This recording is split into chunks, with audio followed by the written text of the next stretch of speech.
Morning বন্ধুরা, আর শুভ সকাল। বড়দের প্রণাম, ছোটদের ভালোবাসা জানিয়ে আসছি। নতুন একটা ব্লগ শেয়ার করছি। ভীষণ গরম পড়েছে, তাই সকাল সকাল স্নান করে নিলাম। আর কাজটা সেরে, ওপর নিচ সব কাজটা সেরে স্নান করে নিলাম। এবার পুজো হয়ে গেছে। আমি তো স্নান করে পুজো দিই বলুন তো কি, একদম সরাসরি স্নান করেই ঠাকুর ঘরে ঢুকে পড়ি। পুজো দিয়ে তারপরে অন্য কিছু করি আর কি। সিঁদুর পরা, মাথা স্নানো, তারপরে একটু সানস্ক্রিন মেখে রান্নাঘরে যাওয়া। কী করবো, এত গরম, রোদের হিটে নিজেই ঝলসে যাচ্ছি। আর এত গরম তো, সকাল সকাল রান্নাঘরে না ঢুকলে পরে আর রান্নাঘর এমনিতেই তেতে থাকে, তখন আর হয় না বলুন। সেই কারণে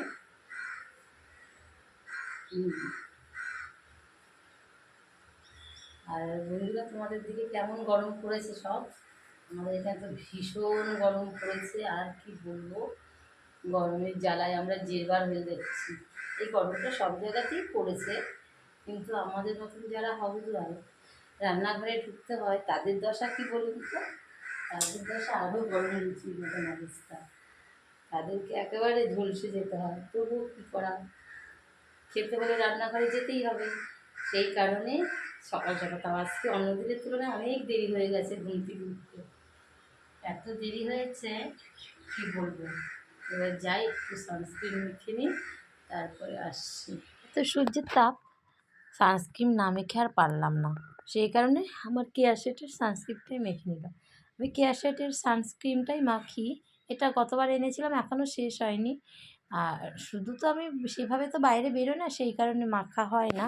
রান্না করার সময় একটু মেখে নিই, কেননা যা রান্না করতে গেলে যা তাপ লাগে, তাতে ঝলসে যাওয়ার মতো। সেই কারণে একটু মেখে নিই। এদিকে তো স্নান পুজো সেরেই ফেলেছি। আর সকাল সকাল না স্নান করে পারা যায় না, রাতে এত গরম, থাকতেই পারছি না। আর সারাদিন তো কাজ করতেই হবে, আর রাতে যদি স্নান করে ঘুমাই তাহলে ভীষণ কাশি হবে। সেই কারণে আর এদিকে রান্নাঘরে চলে এসেছি। এদিকে আমের টক বসিয়ে দিয়েছি, আর ওই কড়াইয়ে হচ্ছে আলু বরবটি ভাজা। আর শীত, এত গরম তো, আর আমের টক ছাড়া অন্য কিছু ভালোই লাগছে না। পাতলা একদম আমের টক হবে, আখের গুড় দিয়ে। আর শুধু পাঁচফোড়নও দিই, আবার সর্ষে ফোড়নও দিয়ে তারপর আমটাকে ভালো করে ভেজে নিয়ে নুন হলুদ দিয়ে ঢাকা চাপা দিয়ে দেবো। সেদ্ধ হলে জল দিয়ে দেবো। আর এদিকে হচ্ছে খারকোল পাতা বাটা। আপনারা কে কে খারকোল পাতা বাটা খেতে পছন্দ করেন কমেন্ট করে জানাবে তো।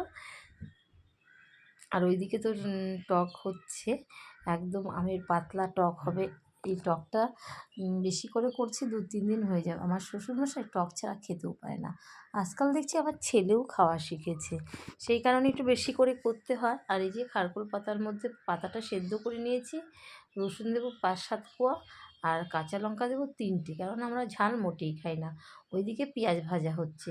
এবার এটাকে মিক্সিং জারে পেস্ট করে নেব।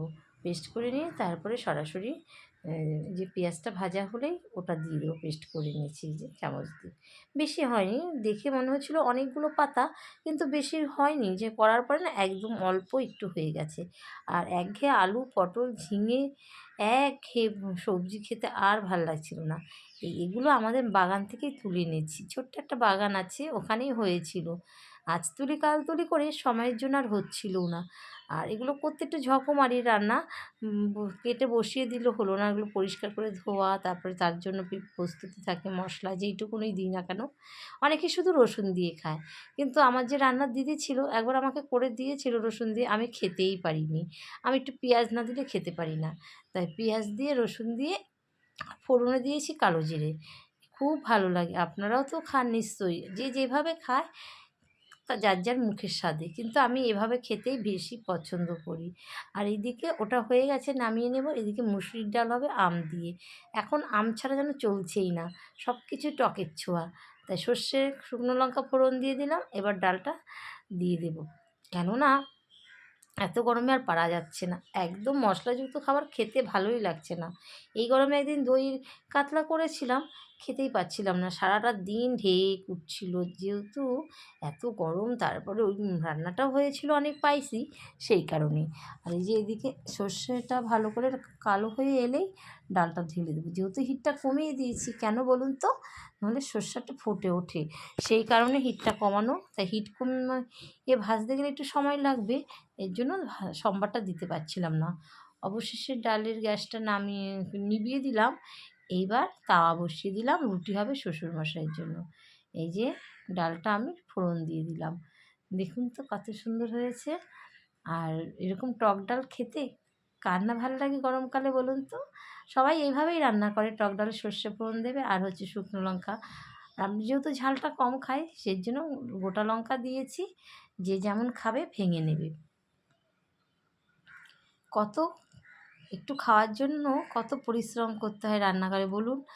দেখুন আমরা হচ্ছে মাইনে পাই না ঠিকই, কিন্তু আমাদের পরিশ্রমটাও কিন্তু রান্নাঘরে কম হয় না আমাদের মতন হাউস ওয়াইফদের। যারা চাকরি করতে বেরোয় তারা যে এই রোদে পুড়ে তেতে আসছে, টাকা মাসের শুরুতে অনেক মোটা টাকা পায়, কিন্তু আমাদের মাসের শুরুতেও কোনো টাকা নেই, শেষেও কোনো টাকা নেই। আর হবে জ্যান্ত রুই মাছ, ঝিঙে আলু দিয়ে পাতলা করে ঝোল। আর এই ঝোলে মশলা একদম নামমাত্র, আদা জিরের গুঁড়ো আর নামমাত্র লঙ্কার গুঁড়ো আর হলুদ নুন যেটা লাগে সেটা দিয়েই করেছি। ঝিঙেটা ভেজে নিইনি, ঝিঙেটা সরাসরি দিয়েছি, কেন বলুন তো, ঝিঙেটা তো একদম নরম আর কচি, সেই কারণে। আলুটাকে লাল লাল করে ভেজে নিয়েছিলাম। এই যে দেখুন লাল টকটকে সুন্দর দেখতে হয়েছে না, কিন্তু খেতেও সেই হয়েছিল। যেহেতু মাছটা জ্যান্ত, আমরা এখন প্রায় মাছেই আমরা পেঁয়াজ রসুনটা কম খাই, আর জ্যান্ত মাছে তো প্রশ্নই নেই। কিন্তু হ্যাঁ, আমার বাপের বাড়িতে ওরা সব মাছেই পেঁয়াজ খায়। হ্যাঁ, আর আমার শ্বশুরবাড়িতে পেঁয়াজের ছোঁয়াটা কমই চলে, কিন্তু এখন হয়তো আমরা রান্না করি কখনো কখনো, কিন্তু বেশিরভাগই আমরা আদা জিরা দিয়ে করি। আর গরমকালে তো প্রশ্নই নেই, গরমকালে এরকম আদা জিরে দিয়ে মাছের পাতলা ঝোল খেতে ভীষণ ভালো লাগে, শরীরের পক্ষেও ভালো আর স্বাস্থ্যের পক্ষেও ভালো। আমার তো রান্না কমপ্লিট, এবার চলে এসেছি গ্যাস মুছতে। রান্না টান্না শেষে গ্যাস না মুছলে ভালোই লাগে না। এত গরমে আমাদের কিন্তু কোনো ছুটি নেই, ছুটি থাকবেও না, কেন বলুন তো, আমরা তো বাড়ির বউ, আমাদের ছুটি থাকতে নেই। সেই কারণেই আমাদের একের পর এক কাজ মেনটেন করে যেতে হয়, কিছু করার নেই। সংসার করতে এসেছি, কাজ তো করতেই হবে বলুন বন্ধুরা। আমার মতন যারা একা হাউস ওয়াইফ তাদেরকে সবাইকেই আমার মতনই পরিস্থিতি সামলাতে হয়, ঠিক কি না বলেছি বলুন। যাই হোক, এই তো চলছে একের পর। সংসার করতে ভালো লাগে, কিন্তু কাজ করতে আরও ভালো লাগে, কেন বলুন তো, এত গরম।